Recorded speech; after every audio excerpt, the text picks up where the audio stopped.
Yeah, absolutely. So we have launched the schemes on the 1st of April. We've had a really good uptake of inquiries and applications. We've probably got around 15 to 20 going through at the moment. These are small projects from ramps outside buildings to sort of major developments. So it's really, really great to see that sort of uplift. And we've been out on the streets on our road shows. We've done Ramsey, we've done Douglas, and it's been really positive to sit down with the local areas and talk about what they want to do and how they want to drive footfall to their areas. So yeah, it's going well. How's attendance been at those workshops? Good, good. It's always good to have a good range of people with a new sort of development of commissioners coming through with the new chair, with their new changes across the island, but also businesses coming in. And what we've done with the roadshows is we've got planning there, we've got planning policy, we've got enterprise support, we've got the digital agency talking about AI. So we try to do sort of a bit of a cross-government position so that businesses can walk in and find out what support's available, because there are a lot of changes since we launched on the 1st of April compared to what Town and Village Regeneration Scheme did previously. So getting that out there, and what we're after, especially with the Local Economy Fund, is ideas around how can you drive footfall into your town centres, and what do these local areas want to do. When you mentioned those schemes, what seems to be a common request from businesses? You mentioned things like ramps. Is it accessibility? Yeah, absolutely. Yeah, so absolutely, it's a big part of sort of disabled access is a big one. So it might be a lift in a building to putting a no-step access to your front door.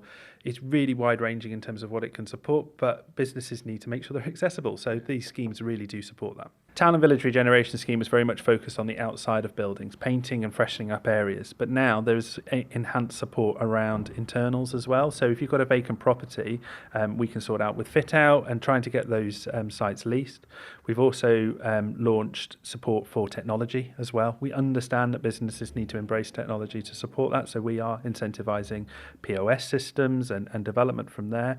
And the Domestic Event Fund is also supporting pop-ups. So if a business wants to try an idea or facility on the high street, then they can have up to rent support for up to 6 months. So there's a range of things. We'd just have a look at our website to understand more, and we've got officers that will be very happy to talk through. But yeah, there's a range of things there that go further than we have before, which is really positive. Looking on a wider field, of course, this is about transforming the Isle of Man's high streets. And Douglas City Centre Management earlier this week put a post on Facebook saying footfall is dropping in the city centre, as it is in city centres across the UK as well. So they were asking people, what single change would you like to see in Douglas City Centre? Did you see that post and some of the reaction? Absolutely, and it's great that they're doing it, because the whole idea of the local economy strategy and the scheme is the local areas take responsibility for the ownership of the high streets and what's going on. So getting that feedback is really, really good, because that's focusing Douglas Council's view and what they will put forward as propositions to these schemes. So, yes, footfall is dropping, but consumers changing. From the research we've done throughout it, it's not just about retail anymore. Retail expands into leisure, hospitality, indoor leisure, all these different areas which probably aren't as well sort of supported in terms of sectors compared to the UK. It's a very different area, so it's about that change. So quite positive that they've gone out. It's exactly what we wanted.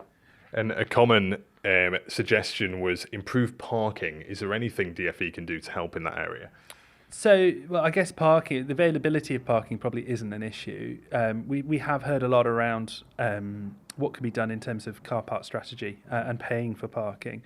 And I guess there's a lot of thought process there in terms of you have got towns around the island that are free for parking, and Douglas does have paid parking, but it is the biggest town. So looking at how people would want to pay, what would they look to do? There's a difference between commuter parking and retail parking. Right. A lot of us want to go straight into town, get what we need and come out. But there's loads of things that can be done around parking. But there is funding to support through the Local Economy Fund. There is things there to trial and see if it makes a difference. This is about the footfall and seeing what happens as a result of it. Yeah. Quite a topical question as well is a number of people were suggesting we attract big names across here. And of course, we're on the precipice of having a new Wetherspoons in the high street. A lot of people were suggesting we try and attract a Primark, for example. Is there any scope at looking further afield and casting that net to those big businesses, or are you would you prefer to see more independent businesses? So we spend a lot of time in the development of the strategy talking about the UK multiples versus independents. There has to be a balance, absolutely. But you have got some unique things on the island that have that sort of UK multiple offering, but through a local business. And a local business does support, they all give employment, but the businesses based here have adapted and changed to people's requirements. I think that's the important bit. Allowing and supporting businesses to change and adapt their proposition to what people want. It's very clear when we did a consumer survey for it that there was a need for more fashion in Douglas, male and female fashion, after the closure of the Arcadia group. It left a big hole on the high street. And you've seen businesses start up and try and fill those areas.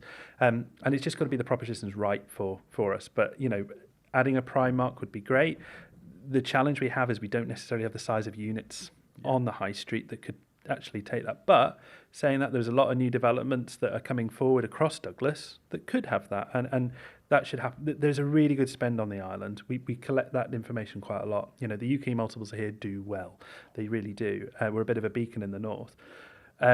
But, it's that balance between the proposition. So what we want to sit down with is all the commissioners and businesses and talk about what complementary businesses would add value.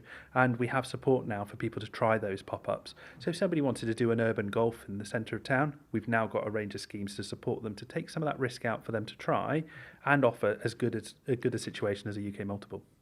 A lot of people were commenting on opening hours as well. Of course, we have late night shopping throughout December. Is there scope to allow businesses a bit more flexibility, or can they choose when they open quite freely now? Oh, absolutely. A lot of businesses do. You go, and people's habits have changed as well. The 9 to 5 isn't quite as natural as that. But what we don't want to do as government is tell people how to operate. That's not what we're here. The strategy is about them taking ownership. And if a group of businesses want to sit down and work out when's best, in Douglas it does seem to be rather led by Marxies. They sort of set the levels. But this is the whole idea of the strategy, that businesses come together and go, well, if we did an evening and we all opened, should we see that? And us collecting data on the footfall, we'll be able to give them the information back and say, well, we did see a 10% increase or whatever it might be. We'll be able to give them live data to inform their decisions, which is ultimately what we want to do. You are doing these workshops around the island. Is there any particular town, high street, that you have a particular concern about?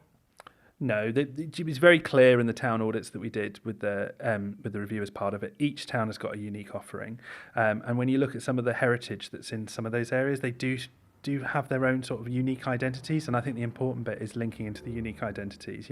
Castletown has a lot of heritage around it. It's got some great assets within it, and the businesses should complement that. Ramsey's a very independent high street, and that's really clear from what it's got its unique position.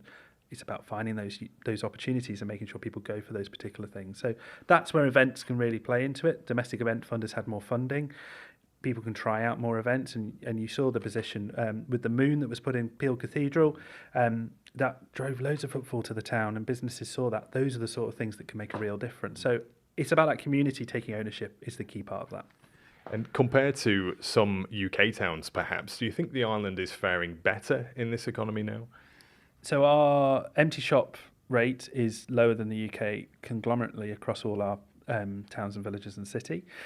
We do have a good spend. Like I said, there was we see the UK multiples do very well here in comparison to the rest of the UK.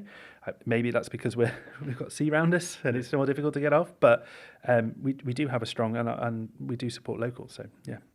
And we mentioned these workshops. We mentioned Castletown. What have you got coming up? Yeah, so we've been running them across the island, and the last one is on Thursday, the 8th of May, between 5 and 7 p.m. and Castletown Commissioners Hall. Come down. We've got a range of departments there to support, and we will have a panel session around what the future regeneration looks like in the south, and so hopefully should have some good discussion and ideas generated from. A new board of commissioners as well. Are you excited to hear what they have to say? Absolutely. We're always happy to... The relationship between commissioners and business is so important, and developing a plan that the town can sort of move towards is absolutely key. So that's what we're going to try and do with sparking some debate and discussion at the event on Thursday. Thank you for making it to the end of the Manx Radio newscast. You are obviously someone with exquisite taste. May I politely suggest you might want to subscribe to this and a wide range of Manx Radio podcasts at your favourite podcast provider, so our best bits will magically appear on your smartphone. Thank you.